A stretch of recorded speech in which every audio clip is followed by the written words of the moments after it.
Hi friends, इनके बहादुर सोरेन इन pasta खय पहिलो रे सानाम को नासाण गौर जोहार। तेहें आपे को सामांग रे मिटन टॉपिक अगु कते सेटर हुई अकना नोआ दो बीएस एंटरटेनमेंट पास्टा खय ओना चैनल रे आड़ा हुआ चेदा से मांग रे नोंकाना टॉपिक दो मिटन बनाव ले हुए तो सानाम को बाबन नेल का ओना खातिर अडिगान होड़ आर हों किछु को लई किया कमेंट कते जे नोआ चेतान रे मिटन अगुई बिन वीडियो तो ओना खातिर नोआ वीडियो बनाव हुई कना। ओना टाइटल दो हुई कना सानाम को बन बड़ाया बुरु रे सेंगल जुलुक कान। तो निया मांग रे जहां टाइटल दो हुई ना ओना दो बीर रे सेंगल जुलुक कान टाइटल दो हुई ना हुए तो जतो बाबन नेल का तो ओना रिलेटेड जिनिस की नोआ दो बुरु रे सेंगल जुलुक कान। तो ओना इदी कते तेहना नोआ वीडियो दो बनाव हुई कना। तो बुरु रे चेत खातिर सेंगल जुलुक कना आर चिकते सेंगल इनिजो ओना इदी कते तेहना नोआ वीडियो दो देला तबे वीडियो बन एतहब लगे। बुरु रे सेंगल चेत खातिर जुलुक कना पुइलु कथा बन उयहर ᱧᱚᱜᱟ बुरु रे सेंगल चिकते जुलुक कना आइते मा बांग जुलुक कना आइते जुलुक कान ताहेआ पहिल दो चिकत ताहेआ आइते मैक्सिमम जुलुक ताहेआ ओका धीरे धीरे गासाव लेन कान ओका कॉलिजन हुई लेन कान जहां सेंगल जुलुक ताहेआ ओना इदी कते बुरु बीर रे सेंगल को लगा कान ताहेआ मेनखान नहा दो उना दो ओना चेतान रे दो बांग बन आसाया नहा दो मनमी के सेंगल दो को जुले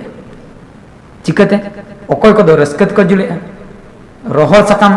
न्यूर रखना अडिगान दे रस्कते बन लगाव गे बुरु लो फरचा पुइलु कथा आर आधान दो पुंगी को न्यू कते आर बखाय सेंगल को बगी हटवा आर आधान दो ओने जो हत्ती को लगाव तो बम को अटेजे उन जोखा हो सेंगल लगा कान गया नो नंका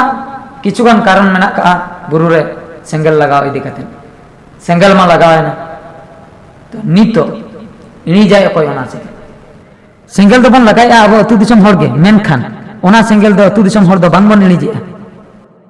इनी बखरा ते तो चिली को हजु कना फॉरेस्टर को हजु कना।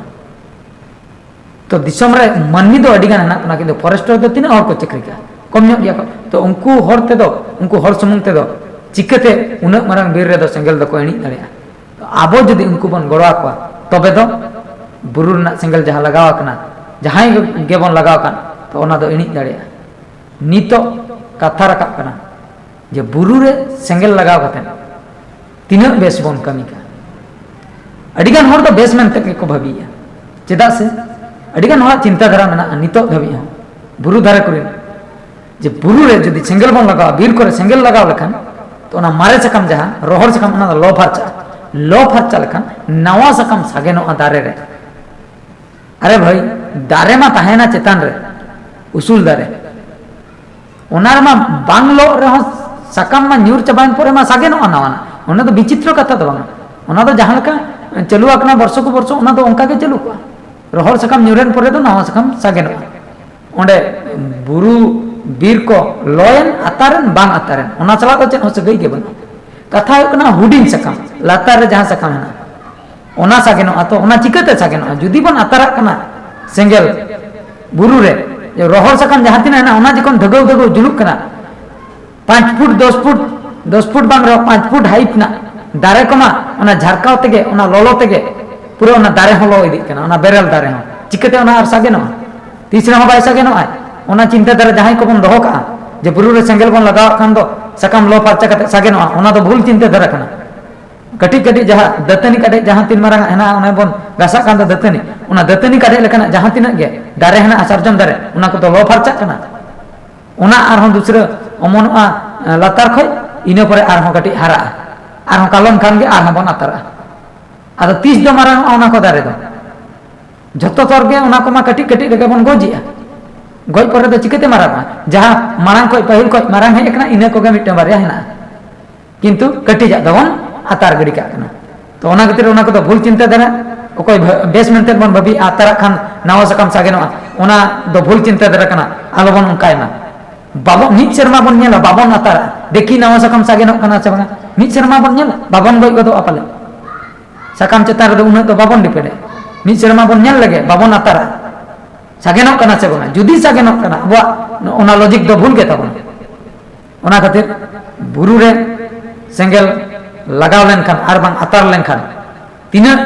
क्षय क्षति तीना धन जीवन नष्ट कान तबना तीना अब एटकेटोने रे बन पड़ा कना ओना नासना नितो इन लई सदर एटकेटोने नंबर 1 हुयुक कना जखन बुरु रे सेंगेल लगा कना इना अक्तो रे जहां तिना गे हेना को बीर जानवर जतो अतु टोला सन को दड़िया हंते नाते को दड़िया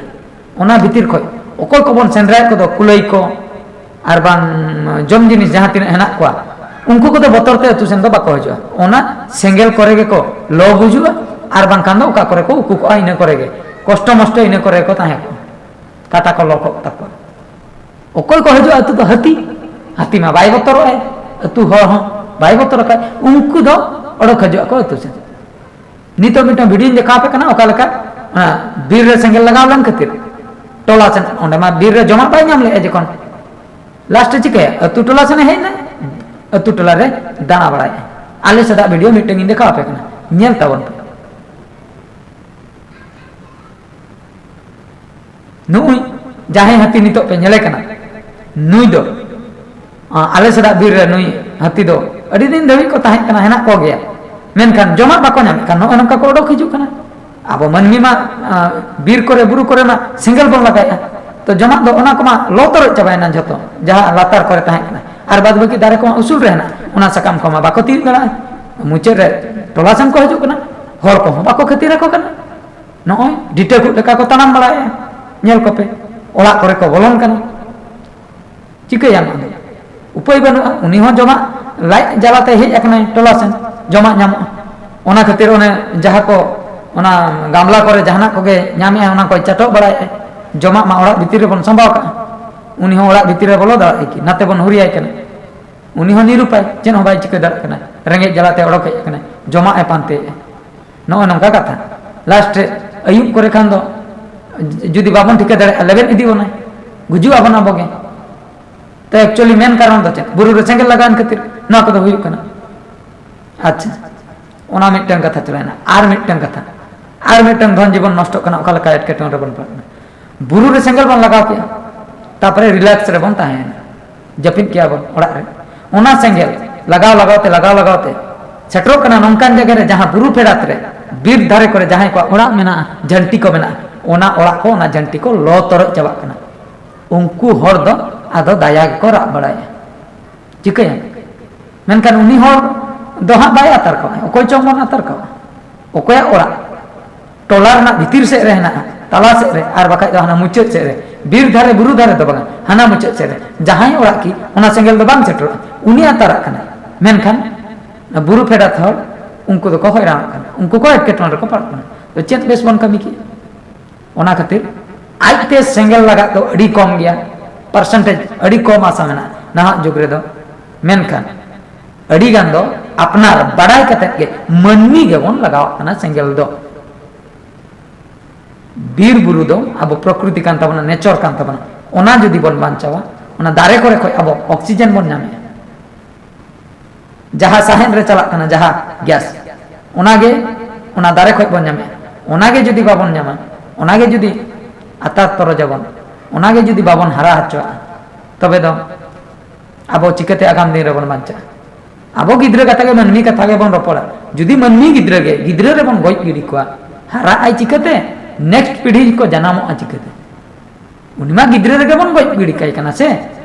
चितान सन को रकम आ चिकते माराना आई तीसो आर बापला आई गिद्रे को जनाम को आई तीसो चेदा से उनिमा गिद्रे रे गoj ना नंका जुदी जतो बन बबिया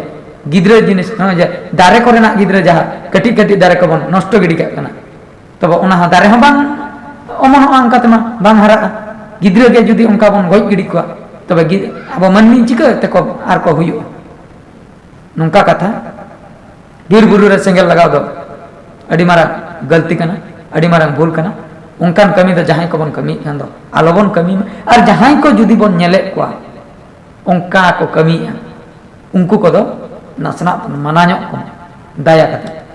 मान खान जस्ती बांग लई कते तेना नो टॉपिक दो नोडे गिन मुचेरे और नोआ कथा को जदी बेस साप पे बुझे kan ना वीडियो को शेयर तावन पे